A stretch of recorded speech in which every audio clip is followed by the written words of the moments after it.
harka fuunee uummanni Oromoo iddoo jirtetti keessatti fi alatti nagaan isiniif yaa ta'u. Inni badhaadha. Jirtu fayyaa keessanii akkam har'aan nu ga'eerraa barri 2012 darbee bara 2013 ce'uutti jirra. Haaraan kun bara gammachuu, bara kan yaaddeetti isiniif milkaa'u, bara hojjettaniitti argattan isiniif. Kuni chaanaalii Odaa Orooti. Warreen hordofuu barbaadan martinuu kunoo. Chaanaalii Odaa Oro kana yoo jaalattan subscribe gochuun laayikii gochuudhaan share comment jechuudhaan jira maaluma yantaano asbaayiko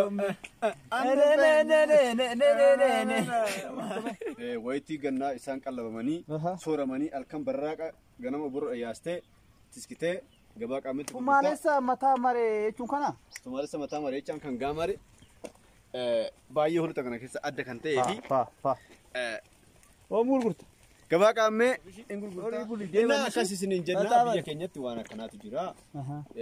Bottiin ati kaawwattu kun maali faayidaan isaa? Maalirraa uumame? Gommaarraa oomishama. Faabrikaa Itoophiyaa keenya keessatti oomishama. Innis wayitii gannaa waan roobni baay'inaan roobuu fi lafti wanta dhoqqaa'uuf kopheewwan biroo si oofsuu hin danda'an beekte si liqimsamuu dhoqqeen si furata. Kanaaf dirqama naannoo keenyatti hawaasni keenya kanaan fayyadamu wayitii gannaa kanaafidhaan kanaaf fayyadamnu. Amma yeroo baay'ee jaarikaallee jedhanii bakka itti yaaman jiru. Maaliif jaarikaa jedhanii? Yeroo tokko tokko maal jedhu seete jaarikaa abbaa 10 abbaa 20 waan akkasii jedhanii yaa. Inni kun xiqqoo isaa bakka maadeema jaaji waan ulfaataa wayiiti yookaan immoo isaaba jaarikaatiin jaarikaan bishaan baachuuf oolaa miti. Kunillee waan akka bishaan isirraa dhorkuu fi waan ulfaatuuf jecha isaaba jaarikaatti dhaqa. Kanuma jedhin irreega jaarikaatiin jecha. Gaafiin biraa immoo gatiinsaa hammamii immoo si tajaajiluu danda'a? Okay, gatiinsaa sadarkaa qaba.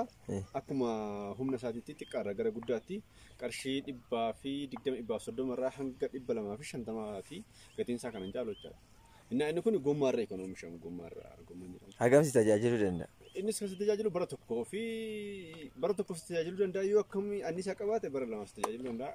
Gabaamatti bara tokkoof qofa si tajaajilu. Anniisaa qaba jechuun keema jechuudha. Jechuun humni isaa jechaadha humna. Anniisaa enerjii qaba nyaata inni dhugaa. Dhugamatu.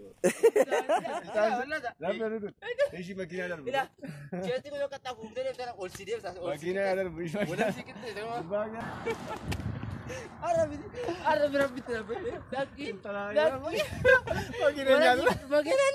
Ini tahu gomana nyaci mana camak. Arabi.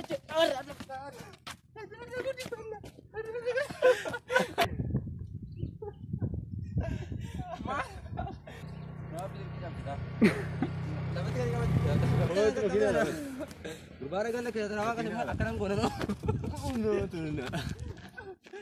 Dah baik. Iya. Mana dengan gua sorry saya ragu lagi. Ayo santara sih. Taltalle bishanaro. Kilesa dukachisa. Taltalle bishanaro. Kilesa dukachisa. Si jere mana baita.